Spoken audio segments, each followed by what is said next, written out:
Hola, yo soy Benji Barros y les doy la bienvenida a FanPolitic, su podcast de política internacional y temas de actualidad. Espero que al final de este video me haya ganado tu me gusta y suscripción.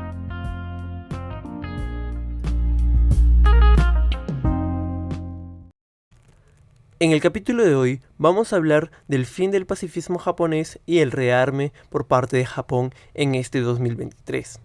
Desde que en septiembre de 1945 firmó su rendición en una ceremonia a bordo del USS Missouri en la bahía de Tokio, Japón había sido muy reacio a coordinar sus políticas de seguridad y defensa con otro país que no fuese Estados Unidos.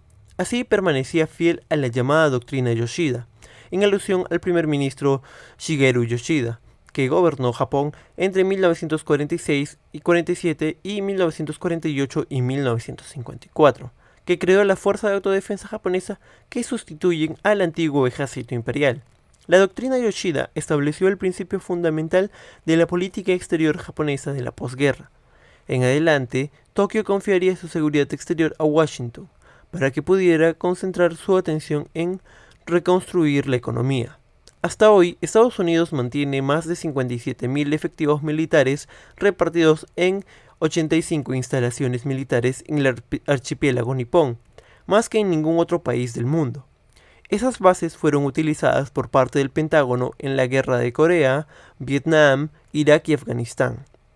En los puertos de Yokosuka está la sede de la Séptima Flota, una de las 5 armadas de Estados Unidos que mantiene activo.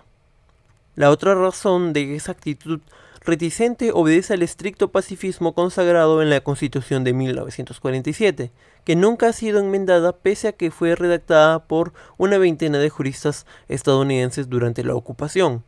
En su célebre artículo 9, el pueblo japonés renuncia a la guerra como derecho soberano de su nación.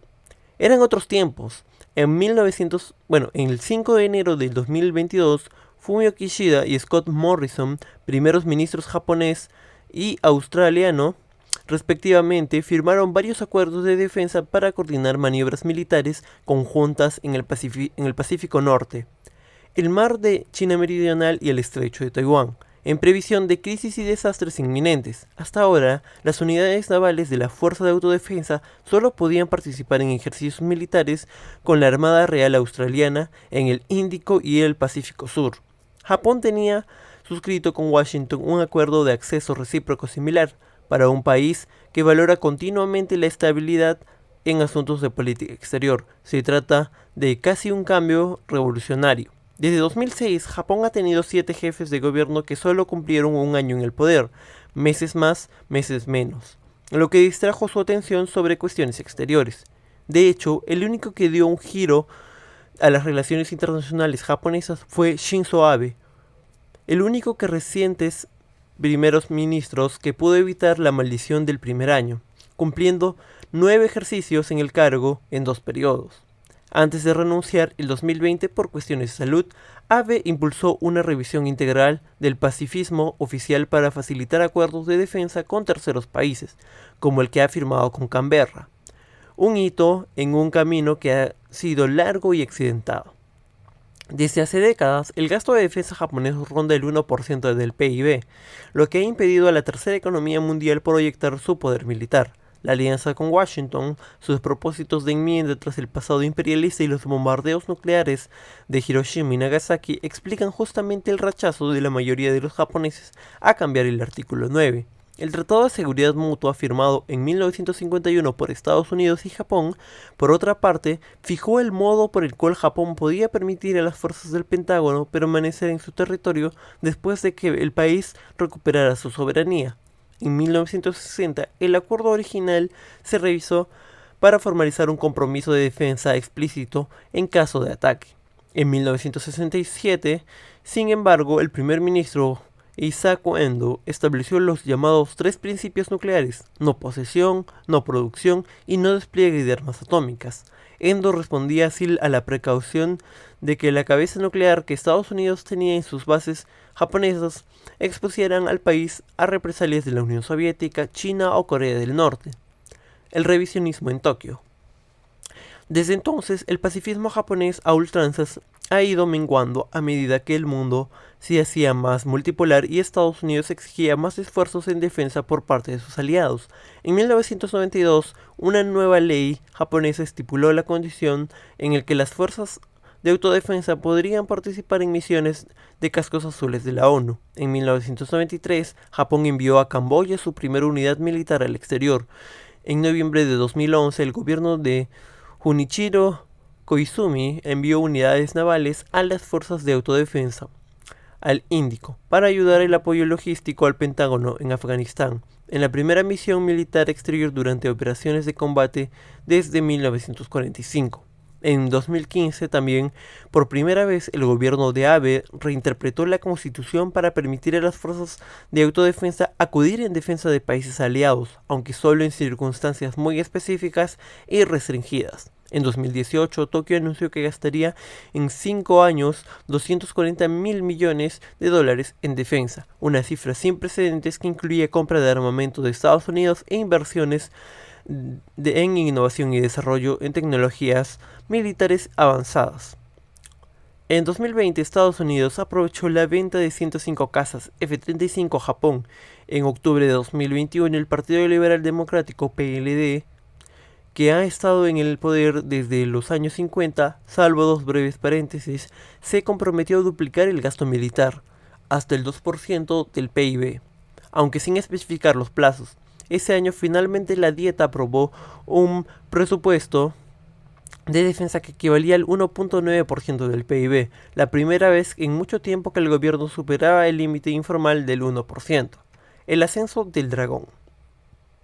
El lanzamiento de 1998 por parte de Corea del Norte de un misil que se sobrevoló el mar de Japón anunció que los tranquilos años de la posguerra japonesa habían llegado a su fin.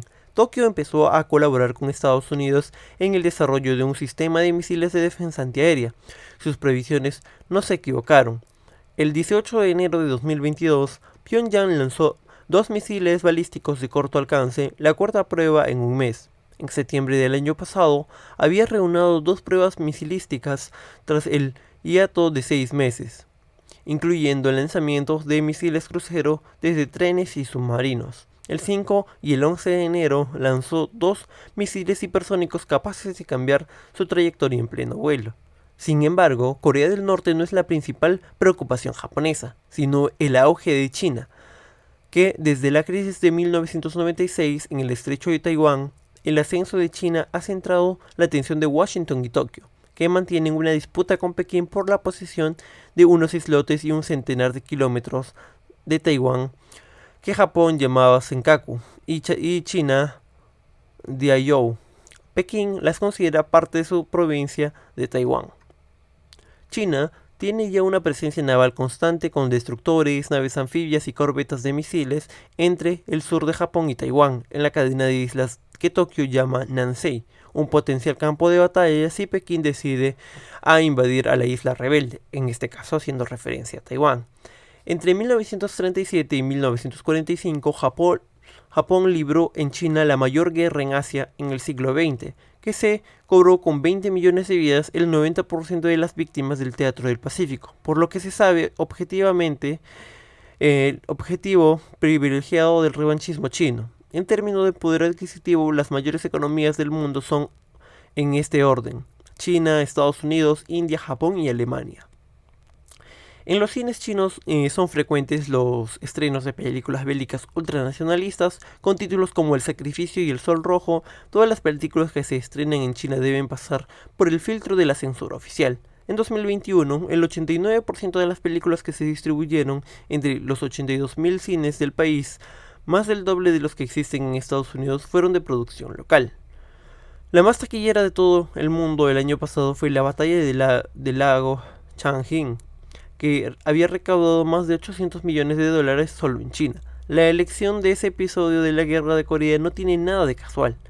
En los combates que se prolongaron entre noviembre y diciembre de 1950 a 17 grados bajo ceros, 67.000 soldados chinos lograron la retirada total y definitiva de las tropas aliadas de Corea del Norte. Un periodista famoso por sus investigaciones sobre casos de corrupción fue detenido después de que criticara la película. La factura del rearme. Joe Biden ha limado muchas de las aristas que ha provocado Donald Trump con los países aliados. El hoy presidente presionó a Tokio para que cuadruplicara los gastos por el mantenimiento de las bases. Biden, en cambio, ha hecho todo lo que ha estado en sus manos para rebajar la tensión, mientras durante las negociaciones de un nuevo acuerdo de 5 años, Washington ha extendido por un año más el pacto vigente por el cual Japón pagará 1.900 millones de dólares. La alianza bilateral se ha ido equilibrando debido a la mayor integración de las fuerzas de autodefensa en el sistema defensivo del Pentágono. En 2011, Japón inauguró en Djibouti su primera base naval en el exterior, y en 2017 anunció que ampliaría después de que China abriera la suya en el país africano. Japón va a reformar 2 portahelicópteros para convertirlo en portaaviones de bolsillo, que llevarán cazas F-35 a operaciones en el estrecho de Taiwán. En 2021, el Ministerio de Defensa japonés consideró que Taiwán es un país estratégicamente importante, cuya paz y estabilidad son una cuestión existencial para Tokio, dejando implícito que acudiría en su defensa si es atacado. Muchos analistas, sin embargo, se preguntan si Japón, una economía madura con tasas de crecimiento inferiores al 2% anual, puede permitirse el rearme. Las ganancias retenidas, es decir, equivalentes al efectivo depositado en el sistema financiero, sumaban en 2019 unos 6.5 billones de dólares. Una prueba más de que las masivas inyecciones de liquidez del Banco de Japón no han podido reducir la tendencia al ahorro ni la mentalidad deflacionista de los japoneses. En una sociedad muy envejecida, los salarios nominales apenas subieron un 1.2% entre 1990 y 2020. Sin embargo, Japón sigue siendo una gran potencia en muchos campos. Según una encuesta de la Wharton School of Business de la Universidad de Pensilvania, Japón es el país del mundo en el que es más fácil emprender un negocio. En 2021 se produjeron en el país 4.280 fusiones y adquisiciones corporativas, un 14% más que en 2020. El gobierno piensa gastar 490.000 millones de dólares, que representan el 10% del PIB, para recuperar los años de gloria de su industria, pero esta vez impulsando los semiconductores y la digitalización y las nuevas tecnologías verdes. Y pues, bien, eso es todo por el capítulo de hoy. Si les gustó el video, pues no olviden dejar un like, un comentario y finalmente suscribirse. Muchas gracias por su atención. Hasta luego.